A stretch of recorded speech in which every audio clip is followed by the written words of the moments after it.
Hello everyone, just Gordon here and welcome back to another Planet Zoo real life inspiration video. I am back from my Germany holiday. That means I have a lot more stuff to show you and I need some time to rest and go over everything. So we're just going to start off with a very simple video today about the Chinese pangolin, which I did see at the Zoo of Leipzig and I'm so happy about it. It was such a cool animal to see. I got so much amazing footage that you're probably looking at right now.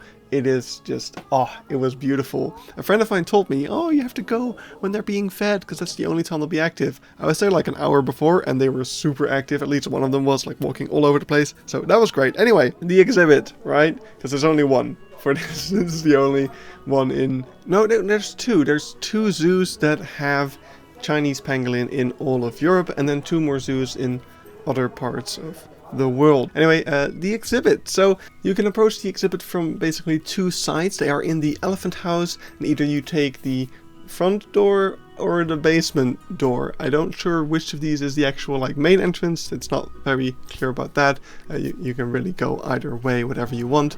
So if you go through the front door, you see the elephant stall first and you take the stairs down. And if you go through the basement, basically right away, you will see the enclosure right in front of you. There's also some education about pangolins, why they're endangered, the fact that they are being hunted, that the skills are of course used for traditional medicine, and that Chinese people eat them as a delicacy. Which why would you do that? They are so cute. The exhibit itself, as you can see, is a little bit on the darker side, although when I first got here it was actually still daytime in the exhibit, so we can actually see a little bit more of the furnishings and stuff like that. There's quite a bit of foliage around, and we've got this faux log kind of sticking through the glass actually, and that is also a divider in the middle of the habitat. So it has two sides, the animals can be on either side of this faux log, and there is also a tunnel kind of in the middle that I guess can be closed off. When the pangolin were being fed, they put one on one side and the other on the other side, so I guess they want to make sure that they both get their fill and don't take away each other's food or something like that. Most of the time the pangolins will probably be sleeping in their little nest box, and what the zoo actually did is they have a little TV screen that displays the feed of a camera positioned right on top of the nest box, so that always gives viewers the best possible view of the animals, I suppose. If you're lucky, you can see them pretty clearly on that video feed. At least, of course, it's not the same as seeing them yourself, but it's still really nice that they provide it, and especially when, like right now, hey, the lights go off, then the camera feed provides like a night vision type thing, so you can actually see them, because in this darkness it's going to be extra impossible to do so. So yeah, that's really cool. But the lights turned off because of course the animals are about to become active. It's feeding time, and it's pretty simple. The zookeepers just open the doors and step in and really try their best to just get the pangolin to not escape. they were able to persuade it. They do a little checkup, which they can just do by picking the pangolin up from their tail. Pangolin tails are pretty strong. They do use them to climb and stuff and hang from trees and stuff like that. So even though this looks a little bit disrespectful in a way, it's totally fine.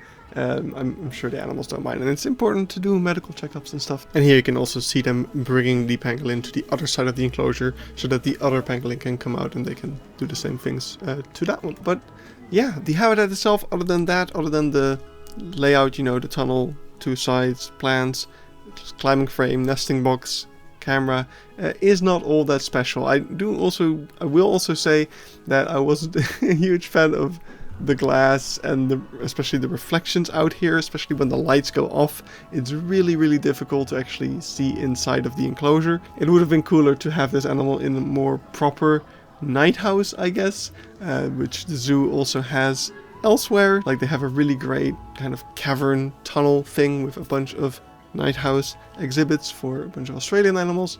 I really hoped that the pangolin would be in a similar setting as that, but still, it's a nice enclosure. It's cool to see these animals, and Leipzig is amazing, and you'll see more of that in some other upcoming videos coming soon. So yeah, hope you got some pangolin inspiration. I don't often see people build for this animal, which is a shame because they are so cool. probably because in Planet Zoo they're a bit less cool, not being able to climb and stuff. Anyway, let's stop rambling and wrap this up so I can start working on some other stuff. I'll see you in the next video. Bye bye. Oh, and before I forget, ball mode! Oh my god.